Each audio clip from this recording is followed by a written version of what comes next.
a procedural perspective is I am going to read into the record sort of our non-public meeting read-in for Zoom meetings. Dawn is going to take attendance so we can call a quorum, and then folks can establish the chair who will manage the meeting. And then we will go from there. And it will be the DRB's discretion if you want to go into election of officers or that stuff. So just for our records, this is a web-based call, so we're operating under the following procedures. The session is being audio recorded. Please be advised that today we're also recording the video of the proceedings. We will not use the chat feature in this meeting.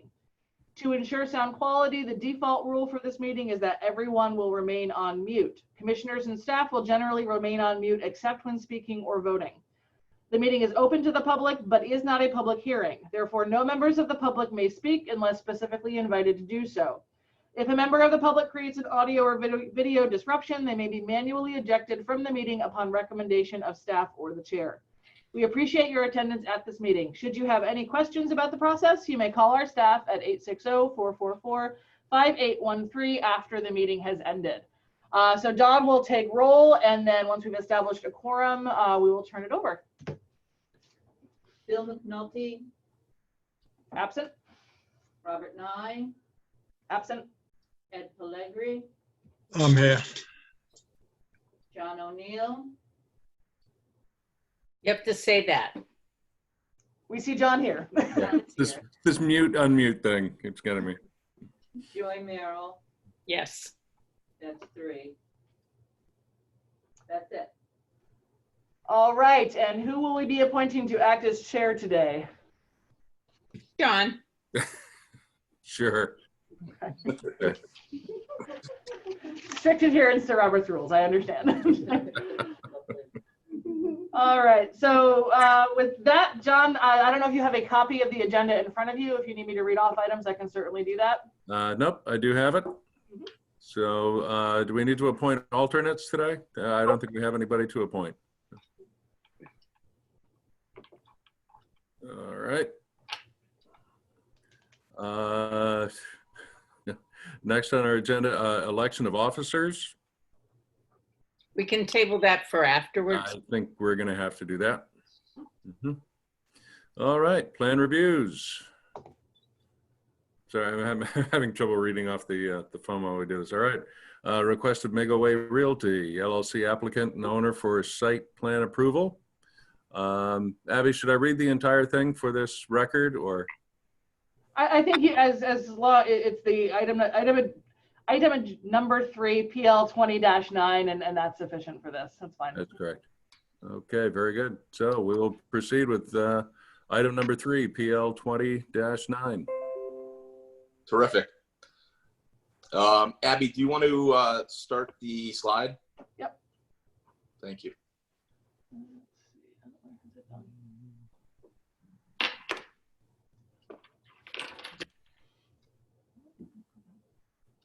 Oh, hang on just a second. There it is from the beginning. Excellent. Thank you. Good afternoon, everybody. My name is Bill Sweeney. I'm a partner and a land use attorney at the law firm of Tobin Carberry in New London. I certainly appreciate everybody's efforts to join us on this virtual call this afternoon to allow this project to move forward.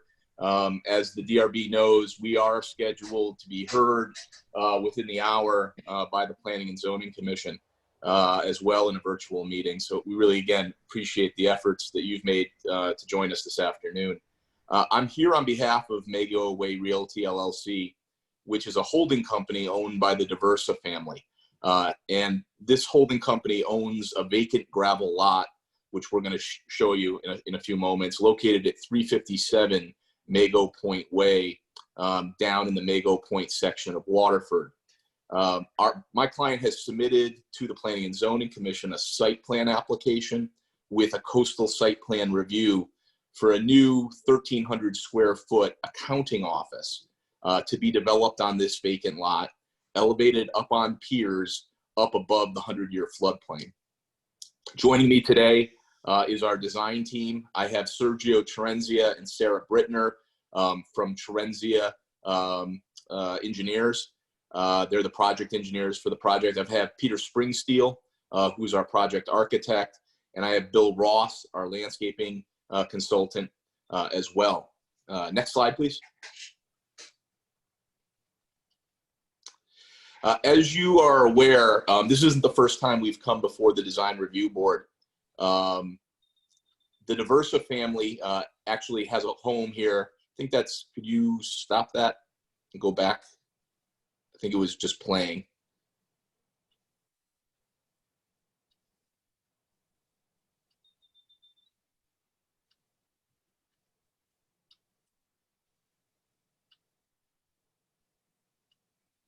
Just one more back if you can.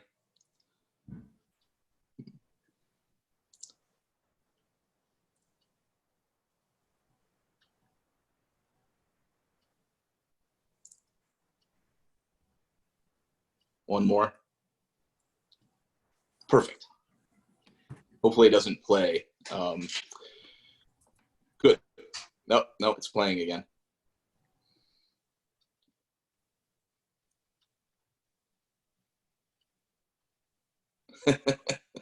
All right.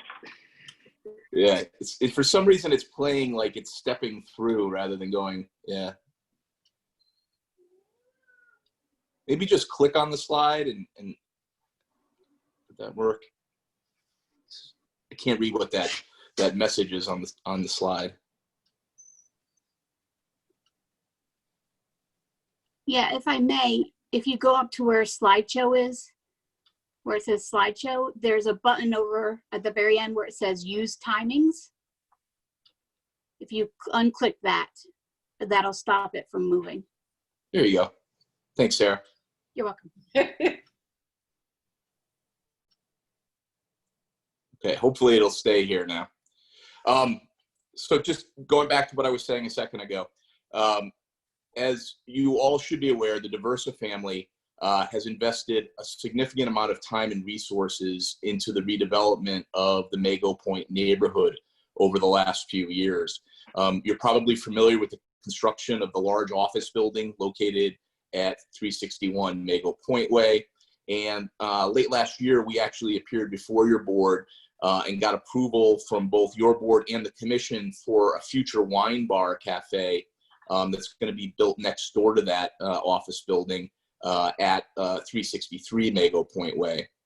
The Diversas have owned the vacant lot at 357 Mago Point Way, which is on your way into Mago Point, for a number of years. And this is a gravel lot that's just past the package store on your way into the point. And they've looked at that property for a variety of different uses over the years and a bunch of different possibilities. The next slide, please.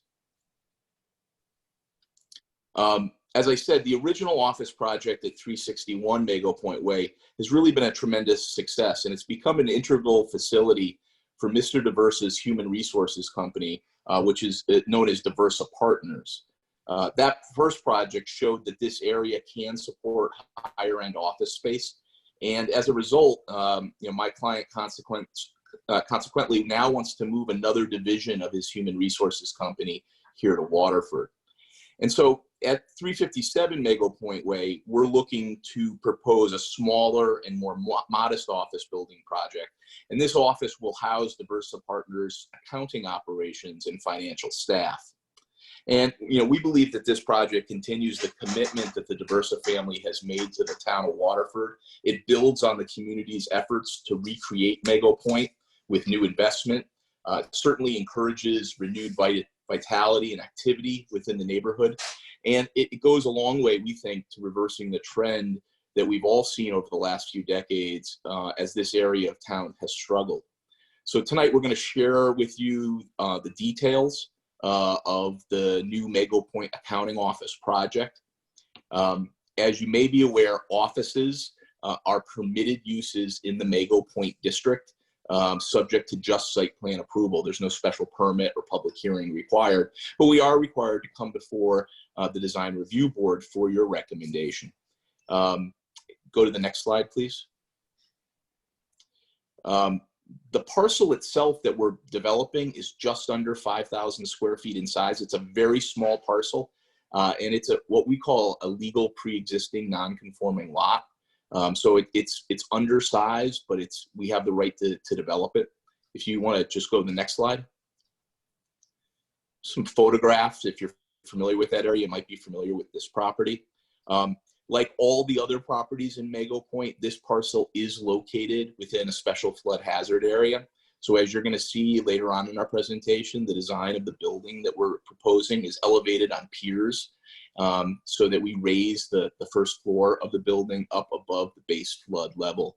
That the building will be constructed completely to comply with FEMA floodplain construction requirements. And now we are also, because we're at Mago Point, we are in a coastal management zone. But as you can tell from these pictures, this isn't waterfront property. And we'll be talking later this afternoon with the Planning and Zoning Commission about our stormwater design, where we're using some low impact technologies. Before I turn over the presentation to Peter Springsteel, who's going to walk you through the rest of our drawings, you can go to the next slide. You'll notice when you go through our plans and when our engineers talk that we only have one on-site parking space provided on the property. And that's really because we have such a small lot. We're using the Mago Point regulations allow us to share parking and provide for remote parking off-site. And so we actually have approved excess parking on the cafe project that we got approved last year. So we'll be using some of that parking to facilitate the parking for the office as well. But with that, I'll turn it over to Peter. You can go to the next slide and he can talk to you about the design of the building and sort of our vision and what we're trying to accomplish.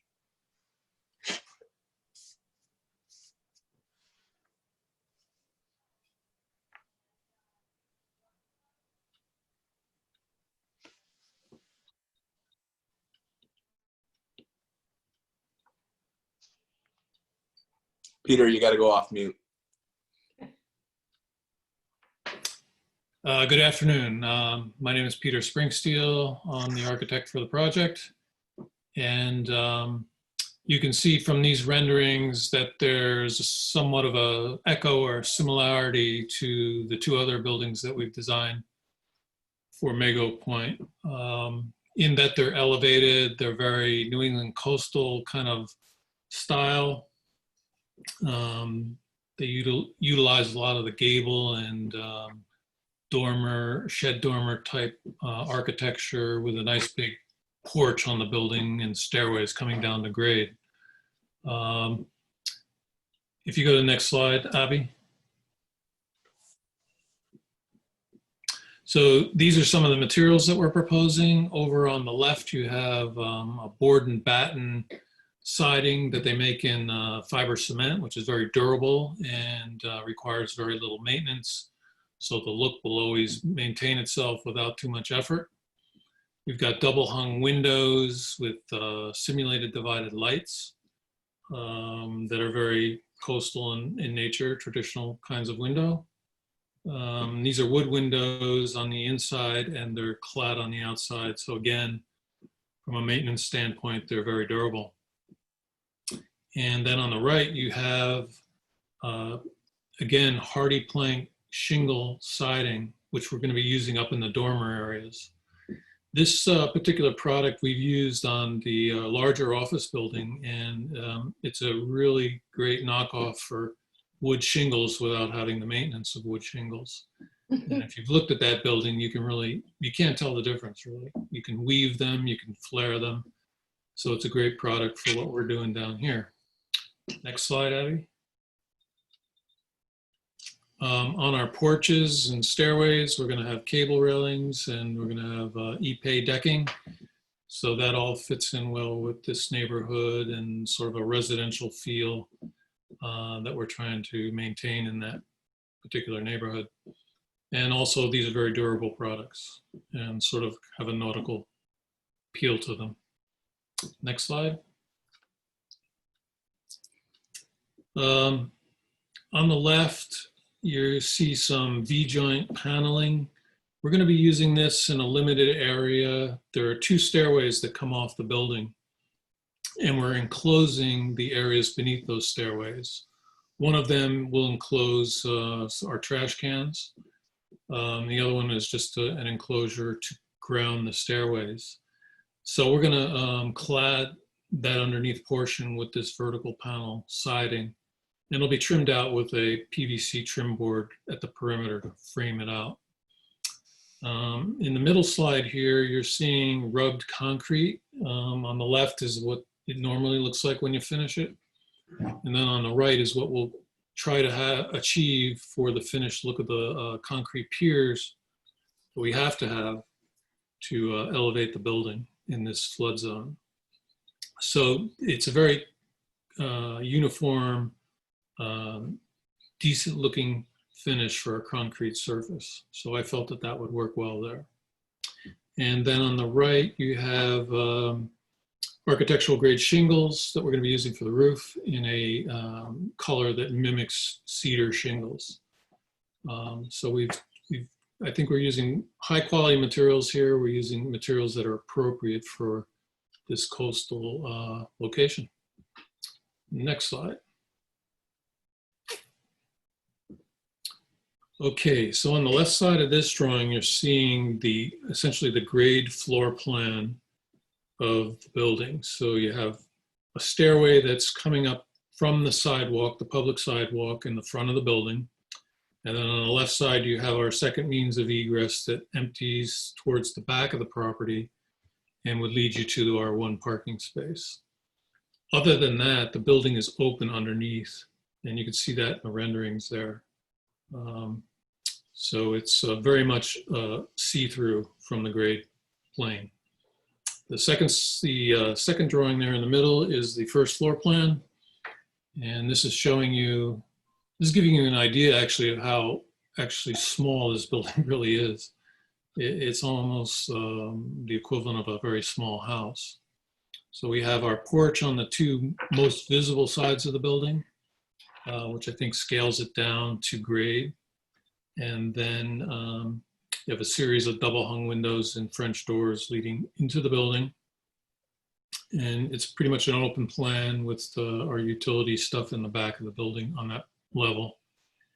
And then over on the right, we have a mezzanine level that's up one story, and it's limited to about a third of the footprint of the building in the back, where we have a little conference area and sitting area with a single stair going up to that. The rest of it is open up to the roof line, so it'll be very airy in the office space. And then Abby, I think I have one more slide. These are the building elevations. Over on the left at the top, we have the front. You can see my board and batten siding on the body of the building, the vertical V-joint beneath the stair, and the hardy plank shingles up off the side of those dormers. Same thing on the side elevations, and our architectural shingles all on the roof line, and we've got a little cupola up there to sort of tie into cupolas we've done on the other buildings and give it some scale to the roof of the building. I think I also mentioned cable railing. You can see those here. So that's very transparent. So it allows a lot of visual access from the street up to the office building and in the other direction as well, which I think is important on these elevated buildings so that they're not feeling like you're walled off. And I think that's more or less it. If you go to the next slide, I can't remember if there's another one. No, now we're into the site plan. So that's my presentation. If you have any questions, I'm happy to answer.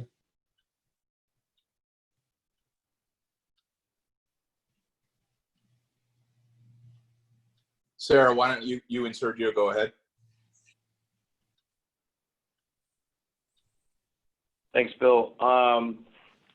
For the record, Sergio Cerenzia with Cerenzia and Associates. I am both the president and the principal of the company, and the plans that I have submitted and that are before you for presentation were prepared under my responsible charge.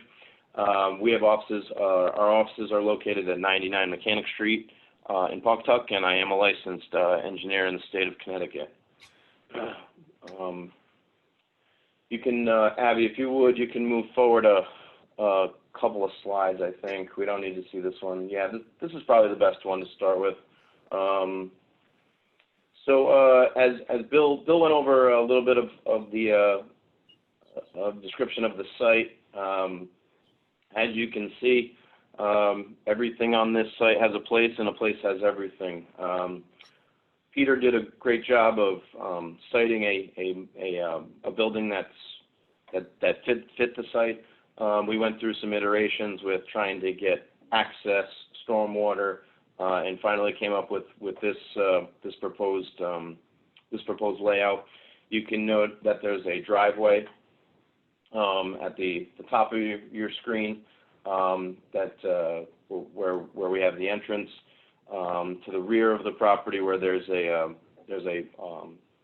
parking space, that single parking space that we do have ADA compliance, because we couldn't fit more than one space back there. So it's large enough to fit in ADA compliance if we need to back in and out of that space, pull in, back out, and then make sure that you can go forward and drive out onto Mago Point Way. That left the other side of the site, the lower portion, for our proposed stormwater management. We've gone through this process a couple times now with both the previous Mago Point office and the cafe down the street, and we are implementing the same LID, low impact development technologies that your regulations require. You can see at the lower left-hand corner, there's the proposed sediment forebay that provides us with the initial settling of any sediments that can be cleaned out and maintained. And then the rest of it is a sand filter, which allows for that infiltration. Bill Ross will go into some of the landscape design surrounding this, so that we have a very cohesive landscape plan that incorporates these LID technologies to double up on the landscaping and the stormwater management, all in one cohesive feature. The stormwater will then enter into an outlet structure and then tie into the town drainage system in the roadway, so that we don't have things overflowing into the road. Everything's in a closed system. We've vetted this design with the town, engineering, and with DPW, have received all of their approvals and gone through all their comments, and have gotten the high sign on this.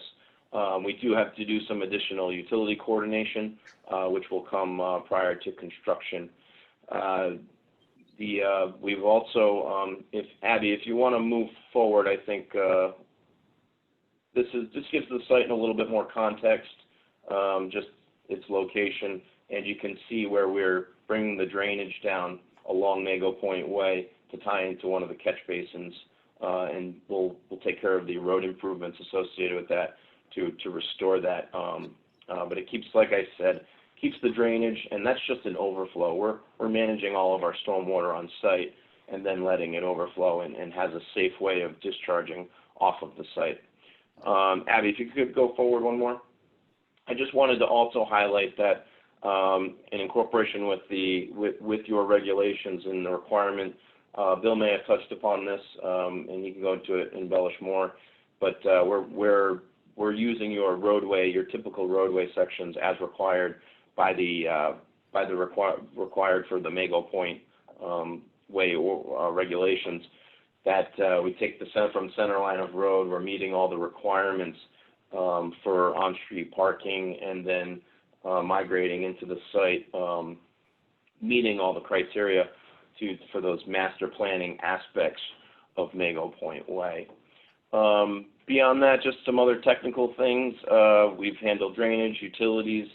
We're also, the site will have the appropriate erosion and sediment controls as required by your regulations. There won't be a heavy traffic impact, considering this is a very small office. And I think, and then subsequently we have a full-term operation and maintenance plan to make sure that these stormwater features are cleaned out periodically, and that they're checked and tested, so nothing is affected downstream in your stormwater system or beyond into the bay or the river. So I think that's all I had, unless, Bill, you had anything else you wanted me to touch upon or to address? Sergio, could you just talk about lighting just very quickly? And I think it's on, I can try to find the page, but we actually show the lighting fixtures that we are proposing, and I'll try to find the page right now. It's slide 21. We got to move forward about 5 slides, I think. One more. Yeah, Right that's there. it, right there. Great. So this is the photometric plan. You can see some of the examples of the lighting. We're pretty much matching the other, we have a very nice, very fluid and consistent design scheme from the other office, the cafe, I believe. And we're just basically using the same type of lights that are already out there. Those are working, seem to be representative of the character of the area, generally accepted. And you can see this is a photometric plan for those of you who aren't familiar with photometric plans. It identifies the light intensity, and the higher numbers are the areas where the light is most intense. And then with the point being is that these lights will be full cutoff, and which means that they won't shine light in any adverse directions to other properties. We try to keep a zero light footprint once we get off of our property, which is representative of this. So lights will be just, I believe, minimally used just for security and to keep the place safe, as well as, to make sure people can get in and out, as I said, in a safe manner. Bill, is there anything else you wanted me to embellish on that? No, I think the point I wanted to just make sure the board knows that we wanted to use the same fixtures that we used on the first 2 projects, and we really worked on putting the full cutoff fixtures pointed downwards so that we don't spread any light onto adjacent properties, particularly residential neighbors. That was very important to us, and I think the photometric plan demonstrates that. Correct. Other than that, there's just the next slide is just some details. We threw every plan on here just in case, but there's really nothing material. That it's mostly technical boring stuff, which I can talk ad nauseum if you like, but we'll get to the more prettier stuff with Bill Ross if you're all set with me. Yeah, why don't we go ahead with Bill? Why don't you do your landscaping presentation? Very well. Good afternoon. Bill Ross here with Sullivan Lawn Services. I'm a landscape designer here, and I have had the privilege of working with the Diversa family for about the past 26 years on a variety of projects. Obviously this one included, but also the work that was done at 361 was a design that I did in cooperation with Barbara Diversa, who is very involved in all of the planting designs for all the various sites. The general theme here is twofold. One, we tried to adhere to the Mego Point design guidelines with respect to choices in plant material and the layout, but also we were trying to stick with, we're adhering to Barb's strong desire to use native plants, and she's also very interested in the concept of pollinator pathway, and so we are attempting to create some habitat here for wildlife that doesn't currently exist in that area. So if you look at the plan here, you'll see that it, as Peter had alluded to, there's some common themes here with the work done at 361 and also the design for the cafe property, which my recollection was well received by the design review board at that time we presented that. And Sarah was kind enough to add some pictures here for the slide presentation that sort of enhance the information on the plant list. So there's not a lot of landscaping here. It's I think as everybody's mentioned, it's a very small site, and similar to at 361, there's no turf here. There's no grass at all. And also we're focusing more on perennials and grasses rather than woody plants. There's really nowhere to put the snow, and we're also wanting to make sure we'll be respectful of the drainage patterns into the stormwater mitigation system. So on that note, in particular, the theme is a little bit different here than what we did at 361, where we had more of a stone treatment. This is more vegetated, and the plant that will provide most of the stormwater mitigation there is something called soft rush. It's in the bottom of the basin, upstream of the gabion, and then the remainder of the trench along the side of the building is more planted to sort of soften the effect of that drainage structure. So it's more things that are upgrading on the shoulders of that trough, if you will, and will sort of make it appear as not to be so much of a drainage structure as it is a landscape feature. So that's basically the gist of it. There's not a lot of landscaping there, but it's pretty similar to what we've done at 361, which I think this is now year, I think it's 3 or 4, and all of the things down there seem to be thriving, and it's in my opinion, a very successful landscape project. I would agree. Thank you. I got a couple of questions on the landscaping. The write-up mentions trees along the sidewalk. Is the hydrangea a tree, or is it just a regular hydrangea bush? So the limelight hydrangea is tree form. My concern with doing any trees in that location is there's just not a lot of space for a tree. And so it at some point would either encroach on it would touch the building, which I never like to do. And also, concern is, being able to walk under the tree if it's too close to the sidewalk. So the limelight hydrangea is a plant that we've used over at 361, and it's sort of tree form in the sense that it has a single stem. And so it's as close as we're going to get to a tree in a fairly confined space there. What are the maintenance requirements for that? Because I've never even heard of one, never mind seeing one. Yeah, so maintenance requirements would typically be, I would just deadhead that in the fall and prune it to shape, meaning more of a vase shape. And so the maintenance is minimal. It's a fairly, it's a relatively easy plant to grow. It's fairly free of insect disease issues, and I think it's been effective at the other site, and so we're hopeful it'll be the same here. Okay, thank you.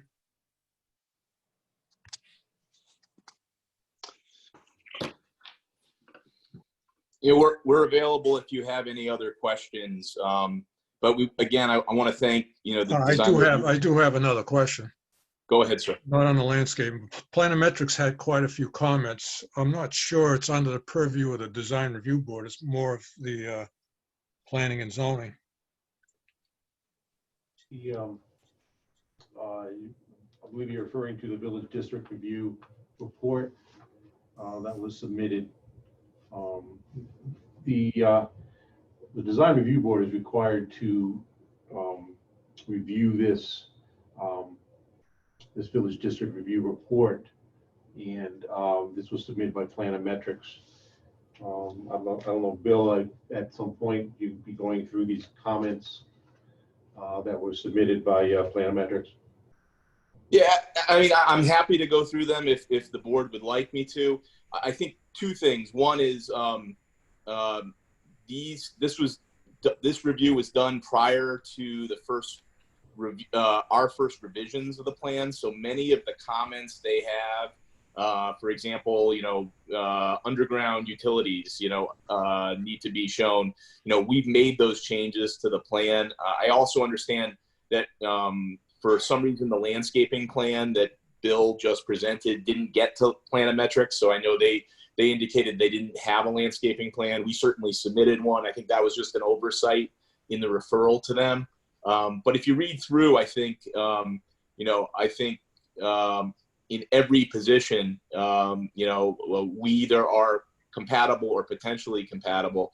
And I think I've addressed most of those potentially compatible issues. I'm happy to go through it if the board would like me to, but I think, in general, it's very similar in comments to what we got for the cafe project last year.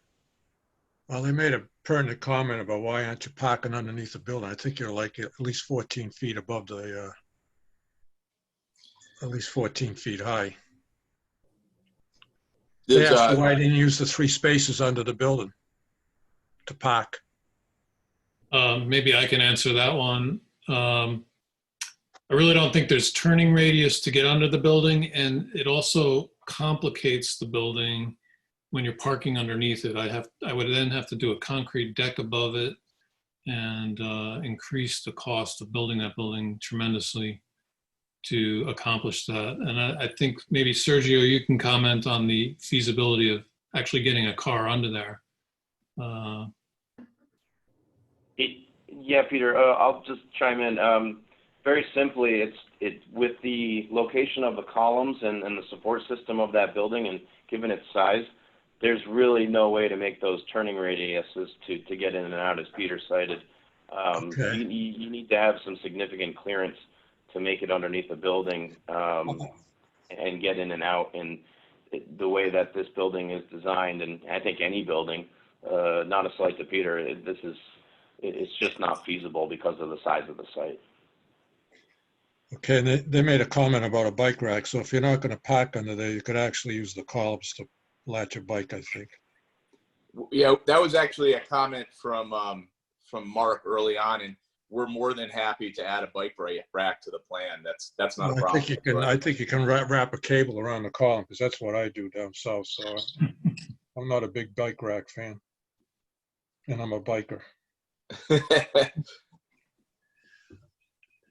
Yeah, I think the other thing too is as I said in my opening statement as well, the Mago Point regulations have tremendous flexibility in terms of parking and the ability to meet your parking requirements. That there's, and I think that's understood that the Mago Point neighborhood is going to function, if it's successful in the redevelopment, it's going to function differently than other neighborhoods in the city. And so the idea of shared parking, the idea of off-site parking, the idea of on-street parking are all contemplated in the Mago Point regulations. And, from our perspective, we had a very, very small lot, and we wanted to make sure that we got a good economic return on it, something that met the character of the neighborhood, but also validated the investment we were making. And with that, we wanted to make sure we had enough room for the office, and there really didn't leave a lot of room for additional parking.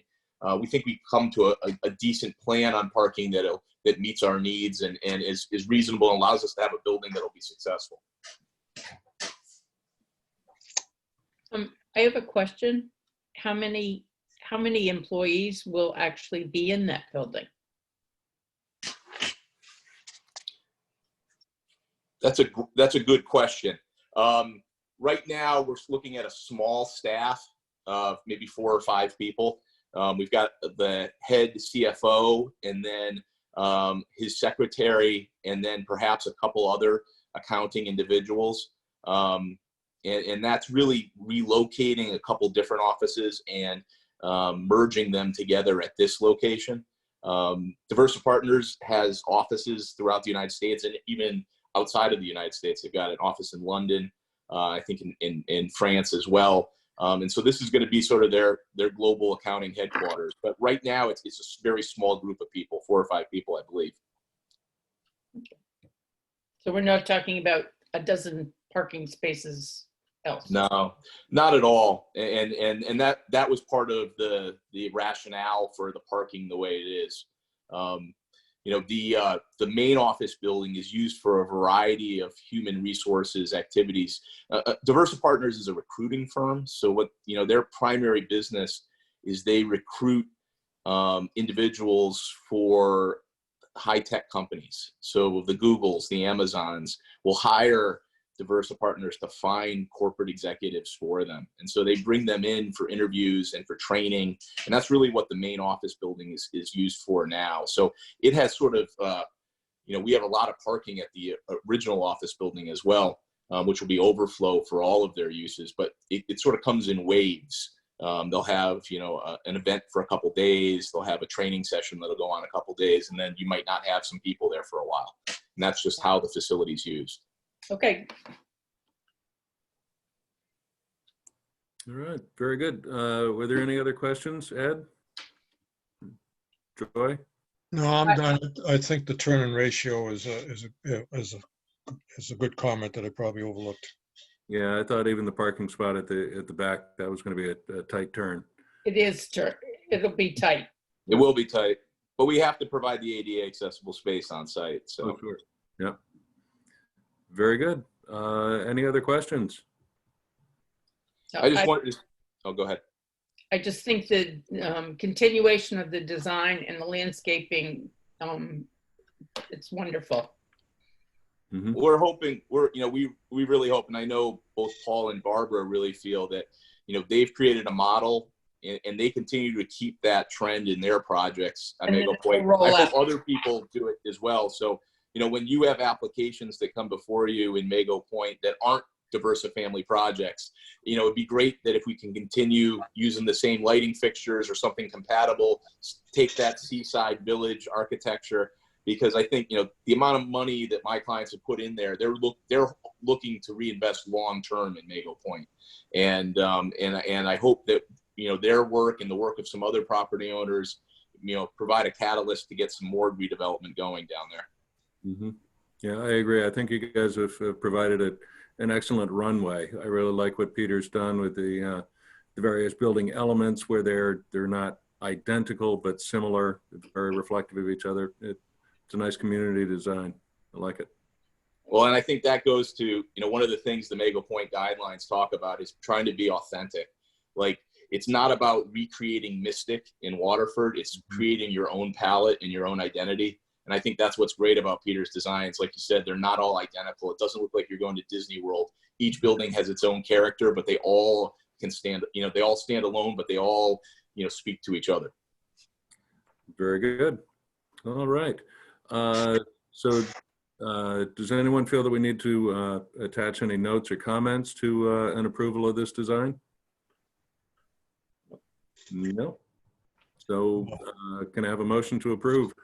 I'll make a motion to approve. Thank you, Ed. Joy, all in favor? Aye. Very good. Design approved. Thank you so much for your time, and particularly to you for coming out at the last second to save the meeting. No, I'm very sorry. I missed the email on Thursday. I was unaware of this. Yep. My client's very grateful, so thank you. Okay, certainly. Thank you. Have a great day, guys. Good luck. Thank you. Thank you. All right. So left on our agenda, minutes from last week or 2 weeks ago. Weeks ago. Make a motion to accept the minutes as presented. Very good. Is there a second? Second. All right, Ed, thank you. And all in favor? Aye. Very good. Now, the other piece of business on today's agenda was election of officers.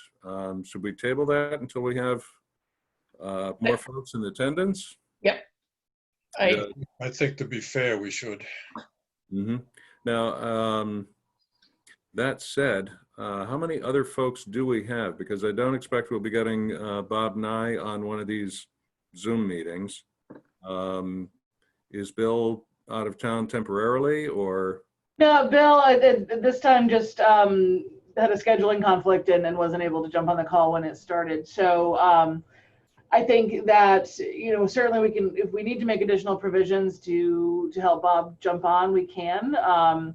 Hopefully, as we get closer to June and July, we'll be able to sort of make these changes and meet at least with one person in the room. So if Bob needed to come in, once town hall opens, at least in a limited capacity, we might be able to accommodate that a little bit differently. So we'll work with him to make sure that at the next meeting he can attend, and then we'll also make sure that we're giving phone calls out when we send invites for the meetings. We'll make sure that we call ahead of time to make sure, be sure that everyone is available. My apologies. No, it's not just you. Don't worry.